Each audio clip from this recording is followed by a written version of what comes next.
안녕하세요. 성악가 테너 강래우입니다. 오늘은 이 벨칸토 발성의 성경적인 의미에 대해서 한번 짚어볼까 합니다. 이 부분은 뭐 사실 신앙이 있는 분들이라면 좀 관심 있게 들으실 것 같고요. 그렇지 않은 분들은 흘려 들으셔도 뭐 상관없지만 사실은 이게 굉장히 일리가 있는 얘기라고 저는 생각을 하고요. 아마 들으시는 분들도 신앙이 있으신 분들은 굉장히 공감하실 것 같아요.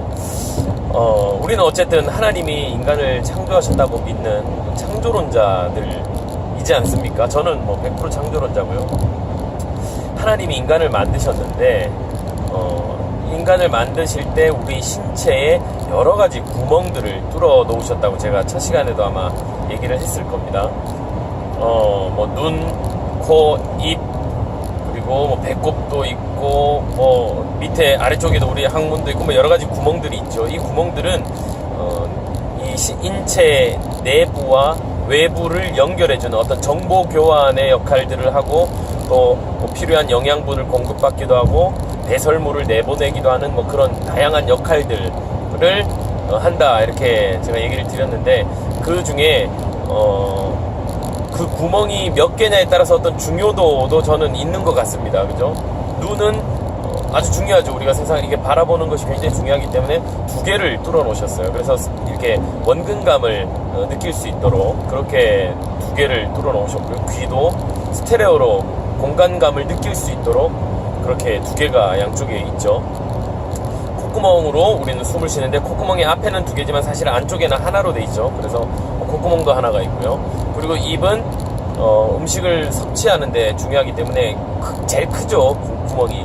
그래서 먹는 역할을 이렇게 할 수도 있고요. 뭐 이런 다양한 역할들이 있는데 우리 신체에서 유일하게 3개의 구멍을 사용해서 어떠한 기능을 하는 것이 있어요. 그게 뭐냐면 바로 호흡입니다. 호흡.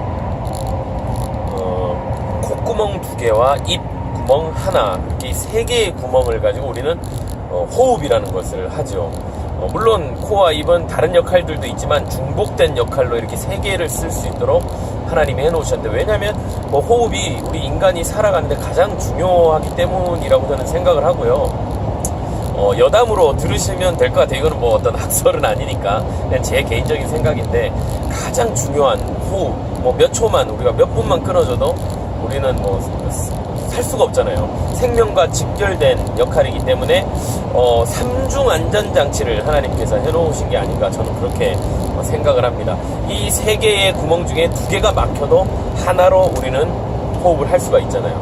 그런데요, 그렇게 중요한 이 호흡과 동일한 기능을 하는, 그러니까 동일하게 이 3개의 구멍을 가지고 하는 역할이, 똑같은 역할이 하나가 더 있는데 그게 바로 노래라는 거죠. 노래. 소리라고 얘기를 할 수도 있겠고요. 근데 뭐 중간에 제가 다 얘기를 이미 드렸던 부분이긴 하지만 정리를 하자면, 이 바람이라는 것이 흘러가면서 어떤 물체에 이렇게 부딪히거나 뭐 통로가 이렇게 좁아지면서 뭔가 어떤 기압 차이가 느껴질 때 이 바람은 소리로 바뀌거든요. 호흡이 바람이잖아요. 공기의 흐름이잖아요. 호흡하는 것과 똑같이 그 길 그대로 소리는 같이 나오게 되고 이동을 할 수 있습니다. 그래서 우리가 자연스러운 호흡은 이 3개의 구멍을 가지고 다 열어서 하는 호흡이 자연스러운 호흡이라고 한다면, 자연스러운 소리는 역시나 이 3개의 구멍을 가지고 자연스럽게 공기를 흘러보내면서 내는 소리가 자연스러운 소리, 내추럴한 소리라고 얘기를 할 수가 있어요. 숨을 이 3개의 구멍을 가지고 다 같이 이렇게 열어서 숨을 쉬다가 소리를 낼 때 밑에 소리만 낸다 그러면 좀 뭔가 부자연스러운데요.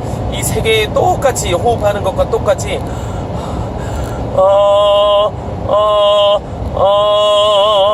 하고 열려서 코 쪽이 특히나 열려서 소리를 내게 되면 그게 자연스러운 벨칸토적인 소리다. 이 악기 우리 신체 구조적인 소리다라고 저는 그렇게 생각을 하고 있습니다. 성경에 보면요, 호흡이 있는 자마다 찬양할지어다 그렇게 얘기를 했죠. 하나님께서 인간을 만드신 이유는 찬양받기 위함이다 이렇게 얘기를 하셨거든요. 그리고 우리가 살아있는 이유는 하나님의 관점에서 보면 찬양을 하라는 의미고요. 그 살아있다라는 것 자체가 찬양이고요. 그래서 호흡이 있는 자마다 찬양하라고 그랬는데요.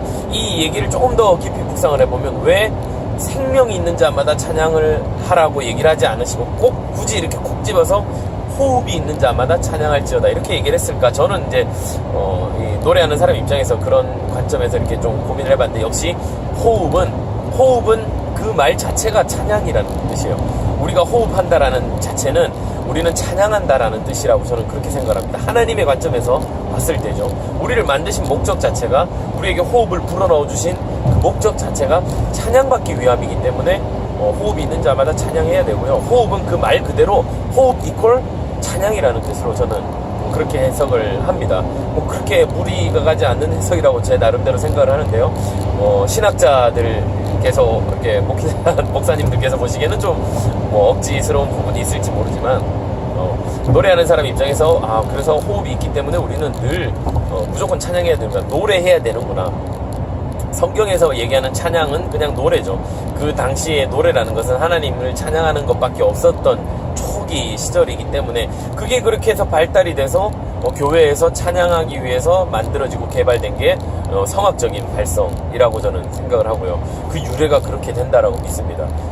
실제로 우리 찬양은 교회에서 찬양하기 위해 하나님을 찬양하기 위해서 만들어진 것이 발달해서 벨칸토 성악적인 발성까지 오게 됐어요. 이게 너무 고차원적으로 발달하다 보니까 중세시대에 세속적으로 나가서 이 발성법을 가지고 세속음악에 적용을 하고 그래서 오페라라는 것이 발달을 하게 된 것이죠. 성악의 유래, 성경적인 의미 등에 대해서 한번 짚어보는 그런 시간이었습니다.